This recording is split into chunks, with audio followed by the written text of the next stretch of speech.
मुंबई शिक्षक मतदारसंघात दोन्ही उमेदवार विजयी कोट्यापासून दूरच आहेत। दुसऱ्या पसंतीची मतं मोजून दोघांनाही विजयी कोटा गाठता आला नाही। ठाकरे गटाचे उमेदवार जमो अभ्यंकर यांना 4000 इतके मतदान झाले। शिक्षक भारतीच्या सुभाष मोरेंना आतापर्यंत 3400 इतके मतदान। तांत्रिकदृष्ट्या सध्या ठाकरे गटाचे अभ्यंकर 600 मतांनी आघाडीवर आहेत। याबद्दल आणखी माहिती घेऊ, आपले प्रतिनिधी कृष्णा सोनारवाडकर आता आपल्या सोबत आहेत। कृष्णा, हा पेच नेमका सुटणार कसा?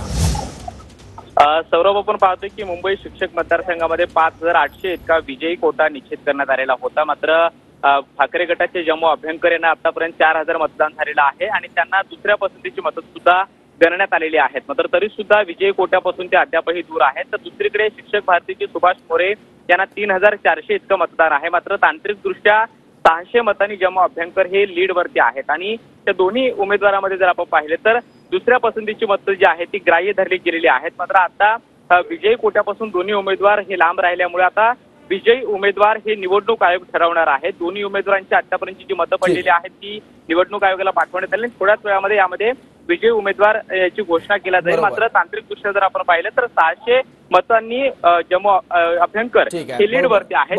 धन्यवाद या माहितीबद्दल।